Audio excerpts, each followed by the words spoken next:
Classroom management problems stop here. Teacher training continues to lag behind the real world. It's heavily focused on theory, philosophizing, and assessment. But teachers are hungry for real-world answers that prevent and manage the ever more serious classroom management problems that they face each school year. That's where we fit in. We can help. It's far easier to start your school year strong compared to cleaning up a classroom management mess once it's started. That's why we want to give you some terrific back-to-school strategies that can stop the problems before they start. We're Youth Change, the largest source of creative interventions for student behavior problems. On our website, www.youthchange.com, we have thousands of strategies for every kind of student behavior problem. I can't give you all of our thousands of methods here, but I can give you a few of the most beloved. And notice, you can get free interventions and our free Problem Student Problem Solver magazine at our website. And again, that's www.youthchg.com. My name is Ruth Herman Wells, Director of Youth Change Workshops. I've devoted my life to creating real-world methods for real-world kids.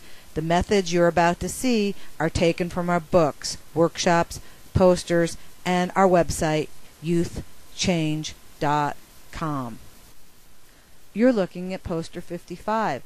Did you ever notice that while you have a fantastic curriculum, perhaps, for academic instruction, you do not have a comparable curriculum for teaching kids how to be students?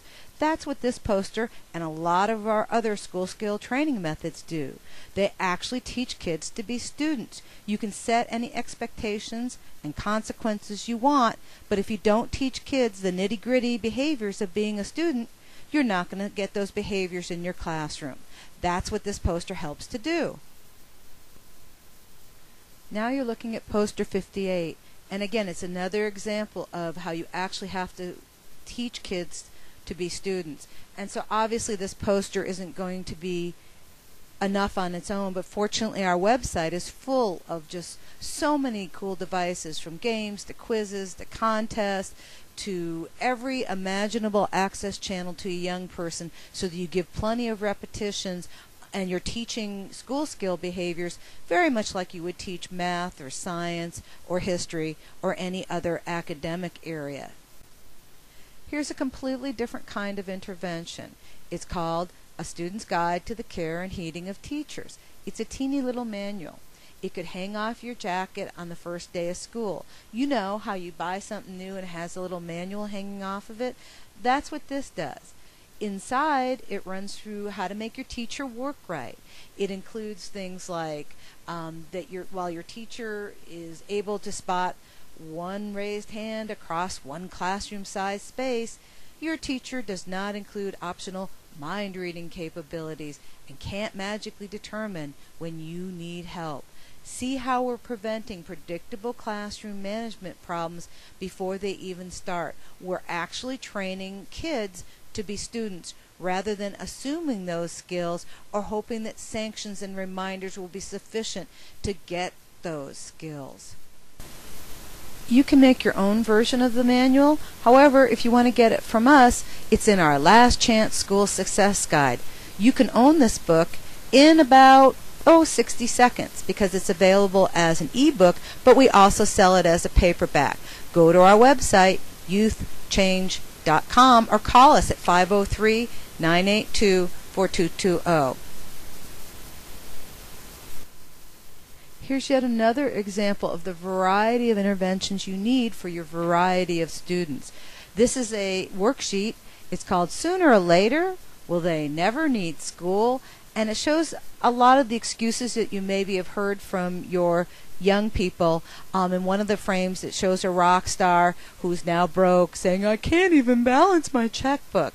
Hopefully these silly, humorous interventions are going to help you get the information through your young people's heads that you've been trying to get through all along. But these unconventional, light, humorous approaches may get so much farther than the more conventional or didactic kind of approach you may have been relying on.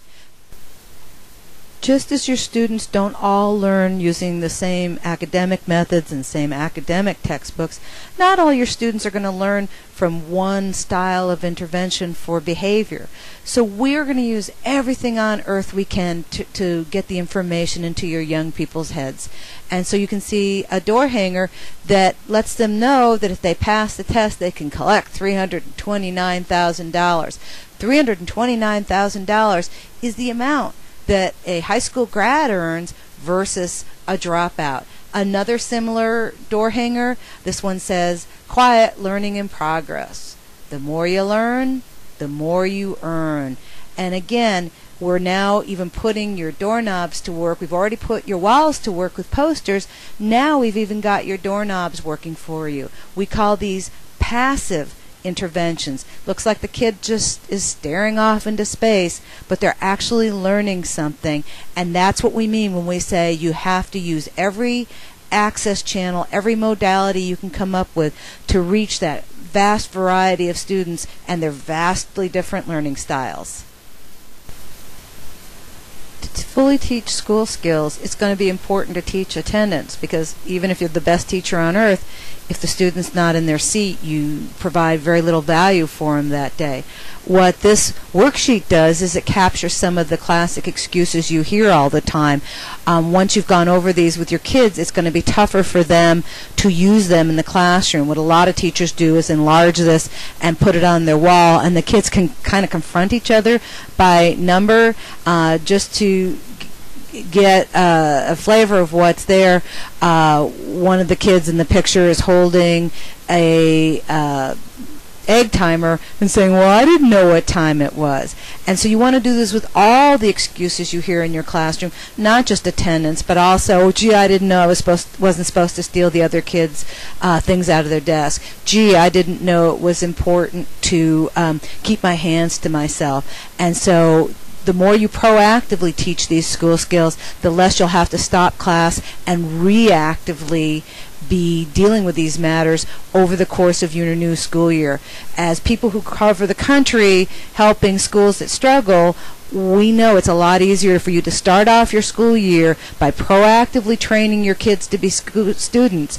That way you won't have to reactively attempt to clean up that mess as you go through your school year. That's a much, much tougher battle. The day to start teaching your school skills is day one, week one, the first day your kids come back to school. You've just seen a few interventions from Youth Change's books and posters and website. Some of the interventions you saw are both posters, but they're also worksheets contained in our books. Now you can certainly see thousands more interventions for free on our website. Also for free on our website, get a free subscription to our monthly magazine, The Problem Student Problem Solver. And again, our website is www.youthchange.com. We also have our workshop. It comes to your school for just your staff. It goes around the country as a general session, but it's also on DVD, and you can earn college credit in clock hours from any of our workshop offerings. If you need to ask us some questions, or you need help with a classroom management problem or similar issue, you can go ahead and give us a call at 503-982-4220. Working with difficult youth and children doesn't have to be so difficult. We're here to help.